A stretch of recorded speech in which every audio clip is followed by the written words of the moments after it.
ये जो आप देख पा रहे हैं आपके सामने, ये क्या है? ये दर्पण है, ठीक है ना? क्या है ये? ये दर्पण है और इस दर्पण के सामने मैंने एक गोल्ड के रूप में एक प्रकार से कोई सिग्नल, कोई प्रतीक रख रखा है और ये प्रतीक का मतलब क्या है और इस दर्पण के सामने इसको क्यों रख रखा है? इसका तात्पर्य क्या है? देखिए, ज़िंदगी में आप लोग बहुत बार मेरे से पूछते हैं, कि सर हमारी लाइफ में कुछ भी अच्छा नहीं हो रहा है। हम बहुत जल्दी निराश, कुछ भी डिसीजन नहीं ले पा रहे हैं। कुछ भी समझ में नहीं आ रहा है कि हम क्या करें।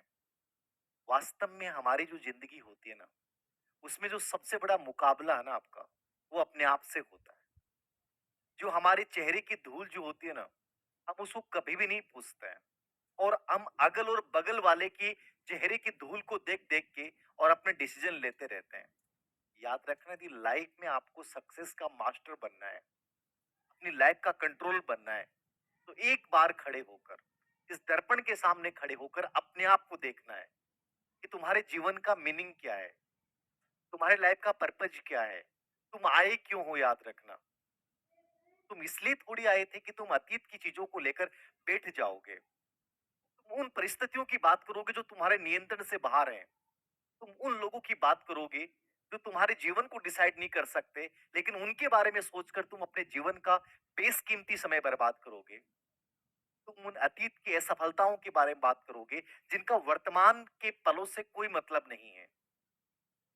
तुम उन लोगों के बारे में बात करोगे जिन्होंने तुम्हारे जीवन में हजारों दुख दर्द दिए हैं, लेकिन फिलहाल तुम्हारे जीवन का निर्धारक तत्व केवल तुम हो। आए हो निभाने को जब किरदार जमी पे, कुछ ऐसा कर चलो कि ये जमाना मिसाल दे। याद रखना, आपकी सबसे बड़ी लड़ाई अपने आप से होती है और जिस दिन तुमने अपने आप को दर्पण में खड़ा होकर रियल में अपना आत्म मूल्यांकन किया और हर उस परिस्थिति को रोंदने लग गए जिसने तुम्हें आज तक रोकने का प्रयास किया है, याद रखना, तुम्हें इंतजार करने की आवश्यकता नहीं पड़ेगी। तुम्हें किसी को ब्लेम करने की आवश्यकता नहीं पड़ेगी। तुम्हें कोई एक्यूज नहीं देना पड़ेगा। याद रखना, कोशिश करें कि आज पॉलिटिकल साइंस का रिजल्ट आया है, बहुत सारे बच्चे सिलेक्ट हो रहे हैं, इतनी कम मेरिट गई है। हर विषय में यूं ही सफलता अर्जित की जा सकती है यदि एक सही दिशा के साथ, एक डिटर्मिनेशन के साथ, यदि हम लगते हैं तो।